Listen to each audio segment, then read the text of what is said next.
किसान भाइयों नमस्कार।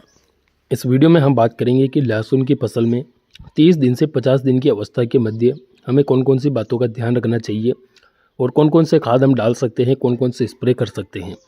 इसकी सारी जानकारी आपको इस वीडियो में मिलने वाली है, तो आप इस वीडियो को अंत तक पूरा देखें ताकि आपको सारी जानकारी समझ में आ जाए। और वीडियो स्टार्ट करें किसान भाइयों, उससे पहले अगर आपने अभी तक हमें फॉलो नहीं किया है तो फॉलो कर दीजिए और वीडियो को अन्य किसान भाइयों तक ज़्यादा से ज़्यादा शेयर कीजिए ताकि सभी किसान भाई इस जानकारी का फ़ायदा उठा सकें। किसान भाइयों, इस समय की अगर बात करें तो अधिकतर किसान भाइयों की लहसुन 30-40 और कुछ किसान भाइयों की फसल 50 दिन के आसपास हो चुकी है। एक बार आप कमेंट करके बताइए कि आपकी लहसुन कितने दिन की हो चुकी है। तो यही करीबन 40-50 दिन की स्थिति किसानों की लहसुन की हो रही है।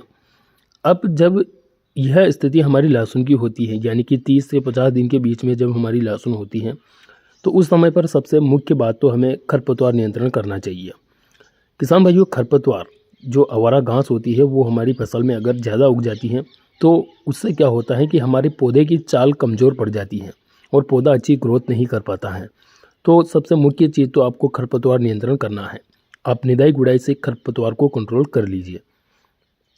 इसके अलावा अगर आप खरपतवार नाशक दवा डालना चाहते हैं तो आप अडामा कंपनी की डेकल का उपयोग कर सकते हैं, जिसमें ऑक्सीफ्लोरोफेन और प्रोपोक्यूजाफोप दोनों टेक्निकल पाए जाते हैं, जिससे आपकी लहसुन में चौड़ी और संकरी पत्ती के खरपतवार कंट्रोल हो जाएंगे।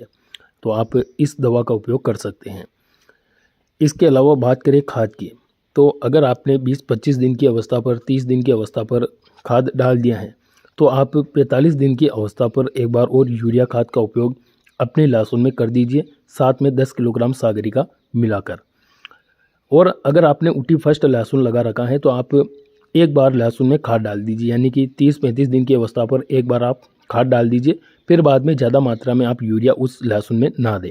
अगर आपने उटी लहसुन के अलावा कोई अन्य वैरायटी लगा रखी है तो वहाँ पर आप 2 से 3 बार यूरिया खाद का उपयोग कर सकते हैं।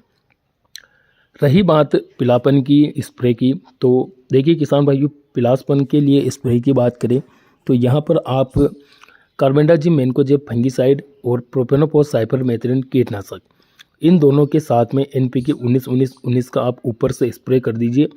किसान भाइयों, ये स्प्रे हम इसलिए बता रहे हैं क्योंकि ये सबसे सस्ता कॉम्बिनेशन है।